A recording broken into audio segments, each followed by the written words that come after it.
Raider Nation, it's getting harder every single day to figure out what's going on with the Raiders. You can feel it. Something's broken inside that locker room. Chaos in the coaching staff. Roster shakeups with 2 signings that split the fan base. The offensive line screaming for help. The offense flatlining and Geno Smith hanging by a thread.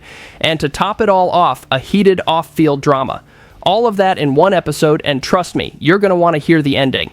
But before we break it all down, real quick, let me talk to you guys. Hit that subscribe button. It's free, it helps the channel, and it keeps this silver and black community alive. Smash that like too, because that's how YouTube gets this conversation to more Raiders fans across the country. Let's get into it.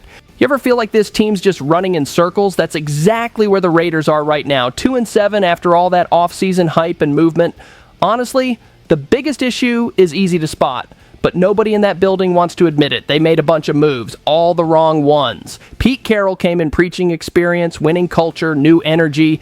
But what we've seen so far is a team with no identity, messy play calling, and a coach who left that old Seattle spark behind. The Geno Smith trade? Total flop. The guy hasn't produced, and to make it worse, he's now dealing with injuries. Drafting Ashton Jeanty was supposed to fix the ground game, but with this offensive line? Forget it. It's like trying to sprint through quicksand.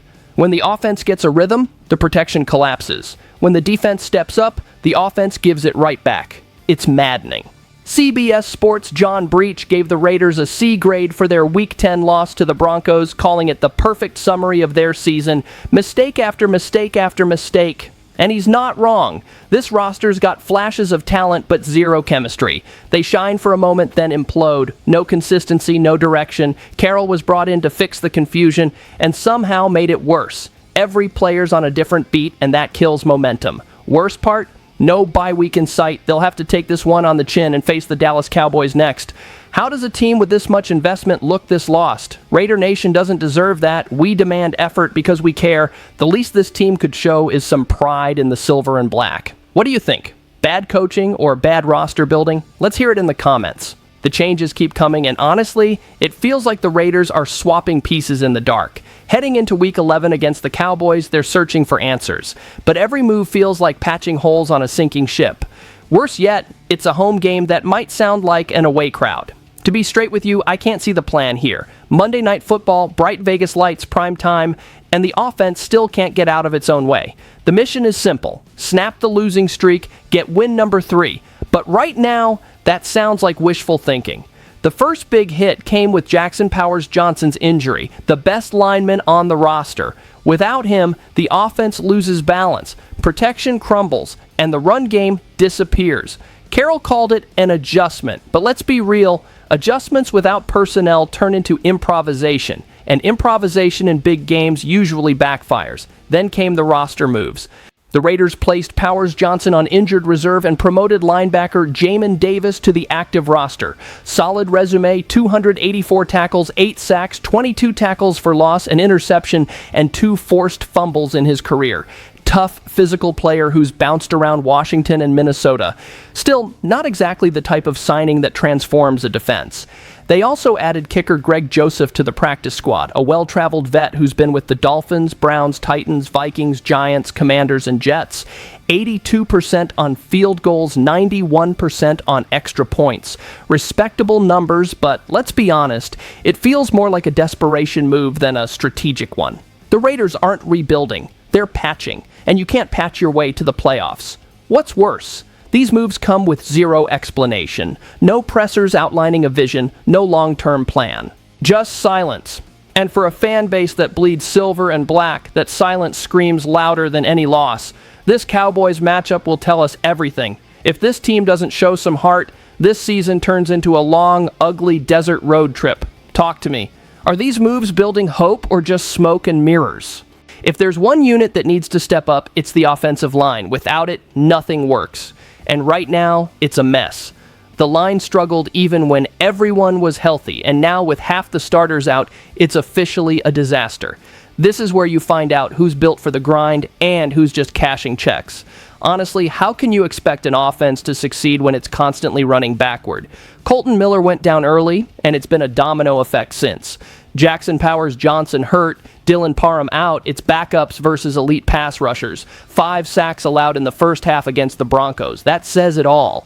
Pete Carroll keeps talking about giving new guys a shot, but that sounds more like panic than strategy. "We'll take a look," he said. Yeah, we've heard that before. The truth is, when your line collapses, the whole offense collapses. Geno Smith, Brock Bowers, Ashton Jeanty, they all suffer because no one can hold the pocket for more than 2 seconds. The mistakes repeat. Bad snaps, missed blocks, no communication. It's the same movie every week. And Carroll, the fire he promised hasn't shown up. The energy's gone flat. These players look scared to mess up instead of fired up to compete. The O-line is supposed to be the heartbeat of the team where rhythm, trust, and toughness start. Without it, the offense turns predictable, the quarterback becomes a target, and morale drops off a cliff. All of Raider Nation sees it. Everyone's fed up watching Geno get wrecked or Jeanty run straight into a wall. No fresh ideas, no real fixes, no urgency. If this team wants to turn things around, it has to start in the trenches, because right now, not even Tom Brady could save this offense. Sound off below, how would you fix this O-line? 3 straight losses, and the worst part? It looks like the Raiders forgot how to compete. Every week they drift further from who they're supposed to be. That loss to the Broncos hurt, not just because of the score, but because of how it happened. 3 points away from a tie, and it still felt hopeless. No leadership, no spark, no fight. Honestly, the energy's gone. The defense holds up for a while, but the offense?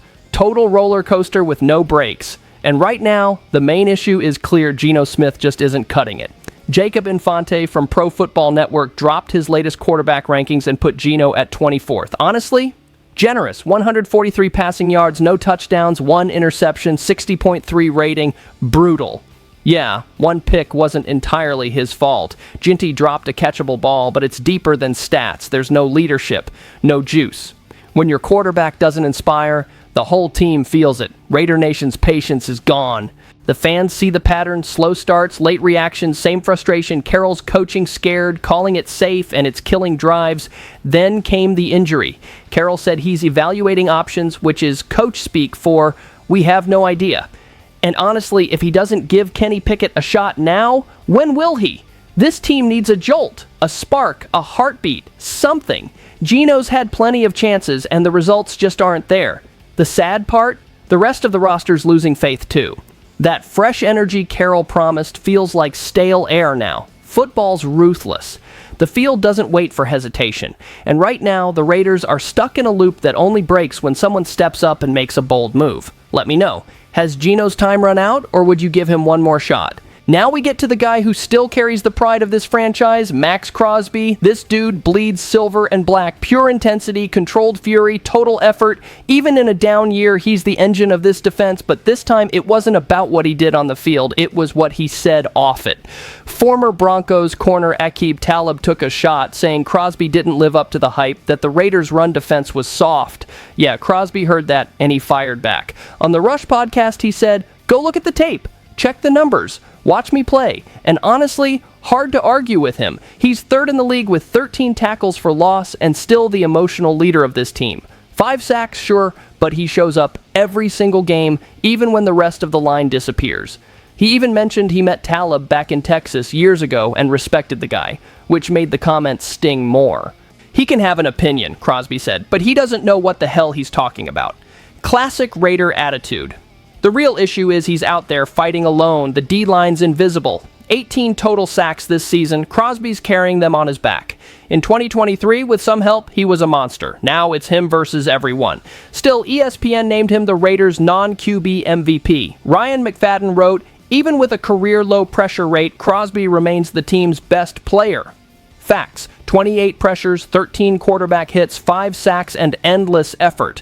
Seeing a guy like that having to defend himself is insane. Crosby is what's left of the old-school Raider DNA. Bleed, grind, never bow down. He's the reason fans still believe. Hit the comments. Does Max still embody what it means to be a Raider? At the end of the day, it all connects. The leadership chaos, the confusing roster moves, the broken offensive line, the lost quarterback, and Crosby holding on to the team's pride by himself. It's tough to say, but this roster sometimes forgets what it means to wear silver and black. Raider Nation doesn't. We demand accountability, we feel every loss, and we keep believing, because being a Raider means falling, standing back up, and fighting harder. Tell me what you think. Are we watching a rebuild or just another rough chapter in the same story? And don't go anywhere, because just when we think we've seen it all, something new always hits Vegas.